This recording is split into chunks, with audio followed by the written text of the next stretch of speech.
नमस्कार, आप देख रहे हैं राजस्थान 10 बजे और आपके साथ में विजेंद्र सोलंकी। संभागवार बड़ी खबरों का सिलसिला शुरू करते हैं और सबसे पहले बात करते हैं जयपुर संभाग की।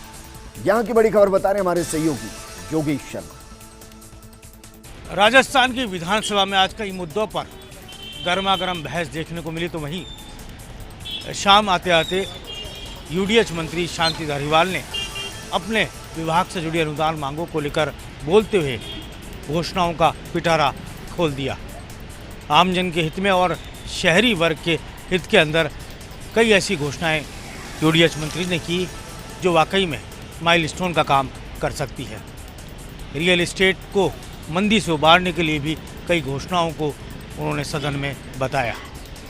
हाउसिंग बोर्ड को लेकर उन्होंने कहा कि जब हाउसिंग बोर्ड जिस हालत में मिला था तब ये कहा जा रहा था कि ये मरणासन स्थिति में है और इसे बंद कर देना चाहिए, लेकिन आज उसे हम बिल्कुल इस स्थिति में ले आए कि वो आज सबसे मलाईदार महकमा बन चुका है। राज्य की विधानसभा में आज कई ऐसे मुद्दे उठे जिनको लेकर ज्वलंत जवाब भी सरकार की ओर से सामने आए।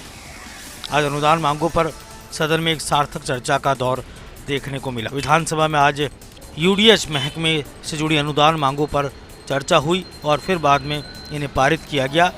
इस दौरान कई विधायकों ने अपनी बात रखी और कई विधायकों ने निगम की कार्यशैलियों पर सवाल उठाए और प्राधिकरण की कार्यशैलियों पर सवाल उठाए। भ्रष्टाचार के मुद्दे पर घेरा, ब्यूरोक्रेसी को घेरने का प्रयास किए गए और वहीं जब जवाब देने का पर शांति धारीवाल ने अपनी बात कही और यूडीएच मंत्री के नाते उन्हें सदन में अनुदान मांगों पर जवाब दिया तो कई घोषणाएं उन्होंने की। उन्होंने कहा कि जितनी भी इंदिरा रसोई है वहाँ पर जिस तरह खाना बन रहा है बहुत ही उम्दा बन रहा है, लेकिन फिर भी सीसीटीवी कैमरे लगाए जा रहे हैं जिससे देखा जा सके कि किस तरह की व्यवस्थाएं वहाँ हो रही हैं। पब्लिक रिव्यू भी लेने का काम होगा। स्मार्ट सिटी को लेकर उन्होंने बताया जो अलग अलग शहरों में स्मार्ट सिटी के काम चल रहे हैं उन पर कितना खर्चा होगा और कब तक वो कार्य पूरे कर लिए जाएंगे। धारीवाल ने एक बड़ी घोषणा की कि 1 लाख से अधिक आबादी वाले जो भी शहर है उनमें सीवरेज ट्रीटमेंट प्लांट लगाए जाएंगे। एक बड़ी घोषणा राजस्थान सरकार की ओर से ये की गई। राज्य की विधानसभा के अंदर रमेश मीणा का जो एपिसोड देखने को मिला था उसके बाद अब राज्य की विधानसभा के बाहर भी इस पूरे मामले पर अब राजनीतिक अखाड़ा कांग्रेस के अंदर बनता हुआ नजर आ रहा है। सचिन पायलट के विश्वस्त नेताओं और विधायकों का जो खेमा है वह फिर से सक्रिय हो चला है और दिल्ली कूच करने की तैयारी में है। कब राहुल गांधी से समय मिलेगा इसका इंतज़ार है, लेकिन अब खुलकर फिर से आवाज़ें गर्म होने लगी है और हुंकार भरी जाने लगी है। और अब रुक करते हैं जोधपुर संभाग का। यहां की बड़ी खबर बता रहे हैं हमारे सहयोगी राजीव कौर।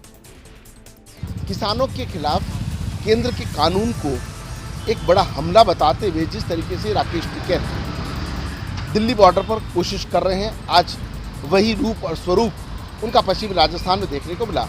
जोधपुर के पिपाड़ में कांग्रेस नेता राकेश टिकैत से मिलने, देखने और सेल्फी खिंचवाने का जहां किसानों और युवा नेताओं में क्रेज देखा गया, वहीं पश्चिमी राजस्थान के किसान बड़ी संख्या में इस किसान पंचायत में शामिल हुए। इस किसान पंचायत में राकेश टिकैत ने खुल करके इस कानून के बारे में बताया कि ये किसानों के लिए किसी प्रकार से लाभकारी नहीं है। केंद्र सरकार पर कई गंभीर आरोप लगाते हुए राकेश टिकैत ने एक बार प्रधानमंत्री से मांग की है कि इन कानूनों को वापस लिया जाए। पूर्व सांसद और किसान नेता बजरंग जाखड़ ने जहाँ खारिया खंगार पर उनका स्वागत किया, तो वहीं इस किसान पंचायत में दूर दराज क्षेत्रों से किसान राकेश टिकैत को सुनने के लिए आए और जिस तरीके से किसानों की भीड़ उमड़ी है तो उनको ये बताने की कोशिश की गई कि देश में जिस तरीके से इस किसानों के खिलाफ जो कानून लाया गया ये किसानों के लिए हित में नहीं है। और अब रुक करते हैं कोटा संभाग का। यहां की बड़ी खबर बता रहे हैं हमारे सहयोगी भवर एस चार। महज 1500 रुपए की लूट राशि के लिए अधेड़ को निर्ममता से उतार दिया मौत के घाट। कोटा में कल मिले अधेड़ की डेड बॉडी के मामले में आज हुआ मर्डर का सनसनीखेज खुलासा। डिप्टी एसपी भगवत सिंह हिंगड़ के मुताबिक 50 वर्षीय मृतक दौलत राम का कल रेलवे कॉलोनी थाना इलाके में स्थित उसके घर के कमरे में शत विक्षत शव मिला था और घर का सारा सामान भी बिखरा हुआ था। पुलिस ने आज इस पूरे मामले में 2 आरोपियों को गिरफ्तार किया और बाद में प्रेस कॉन्फ्रेंस में खुलासा किया कि हत्या के आरोपियों राजू मद्रासी और मनोज उर्फ बंटी ने लूट के इरादे से घर की छत के अंदर से घर के अंदर दाखिला लिया और बाद में घर के अंदर अकेले ही रह रहे दौलतराम के पहले घर में ही रखे कपड़े और दूसरे मौजों से पेचकस से उसके मुंह में कपड़े ठूंस दिए और बाद में छीना झपटी के दौरान उसका जबड़ा और गर्दन की हड्डी भी निर्दयता से तोड़ डाली। इसी दौरान दोनों आरोपियों ने लोहे की संडासी से वार करके दौलतराम को निर्ममता से मौत के घाट उतार दिया और वहां पर गले में रखी करीब 1500 की रकम के साथ ही मृतक का मोबाइल लेकर के और फरार हो गए। असल में दौलतराम का करीब 15 साल पहले तलाक हो गया था। वो किराने की एक दुकान चलाता था और घर में अकेला ही रहता था। दोनों ही आरोपी वहां पर किराने का सामान लेने के लिए आते थे और उनकी मंशा ये थी कि दौलतराम घर में अकेला भी रहता है और साथ में उसके पास नकदी भी रहती है। हत्या के बाद दोनों का इरादा राजू मद्रासी के मद्रास स्थित पत्री गाँव में जाकर के फरारी काटने का था, लेकिन रेलवे स्टेशन कोटा पर ही दोनों पुलिस के हत्थे चढ़ गए। अजमेर संभाग की बड़ी खबर बता रहे हमारे सहयोगी मनोज शर्मा।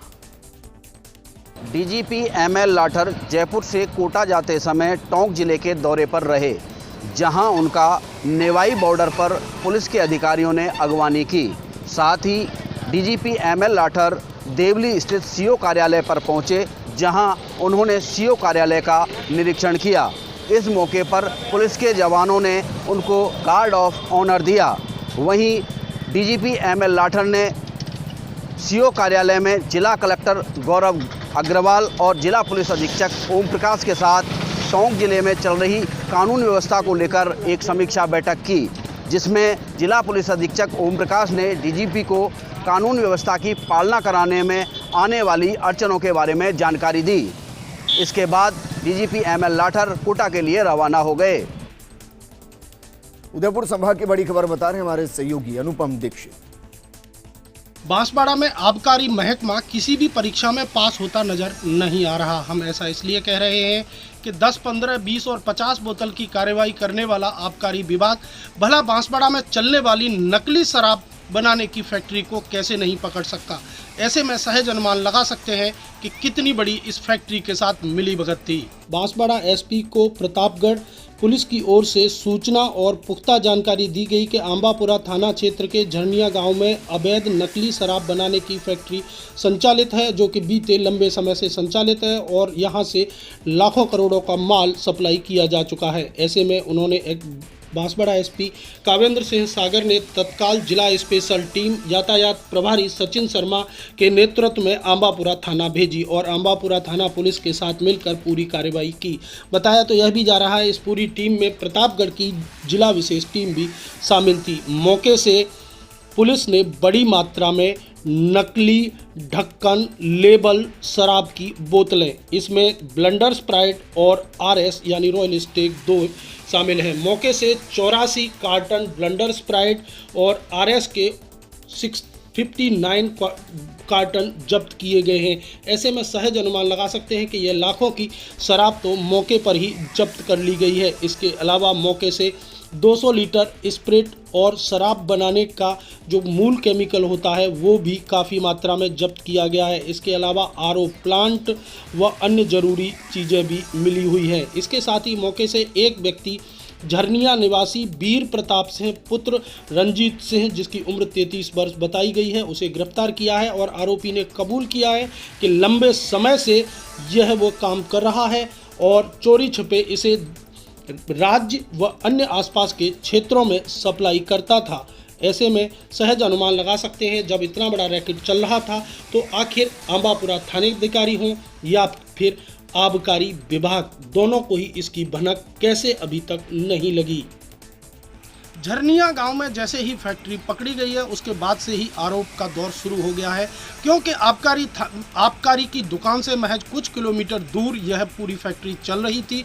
इसके साथ ही थाने से भी करीब 5 या 6 किलोमीटर के दायरे में बताई जा रही है। वहीं पुलिस सूत्रों की अगर बात करें तो 1 वर्ष से ज़्यादा इस फैक्ट्री को हो गया और इस फैक्ट्री के तार जुड़े हैं प्रतापगढ़ तक, यानी कि संभाग में लगभग हर जिले में यह नकली शराब बेच रहे थे।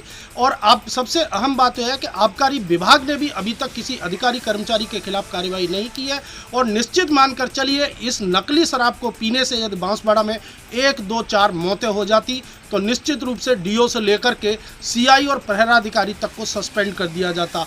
फिर भला अब इंतजार क्यों है? क्योंकि शायद विभागीय अधिकारियों को किसी के मरने का इंतजार है।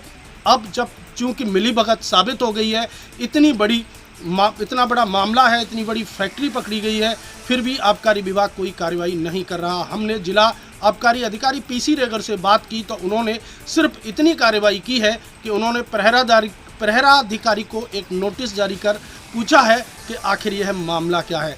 अब आप सहज अनुमान लगा सकते हैं पूरा विभाग ऊपर से नीचे तक किस तरह चल रहा है, जबकि होना यह चाहिए था कि जिनके भी कार्य क्षेत्र में यह नकली शराब बनाने की फैक्ट्री चल रही थी उन्हें तत्काल सस्पेंड कर देना चाहिए, उनके खिलाफ कड़ा एक्शन लेना चाहिए, क्योंकि यह नकली शराब कहीं पर भी जिंदगी लील सकती थी।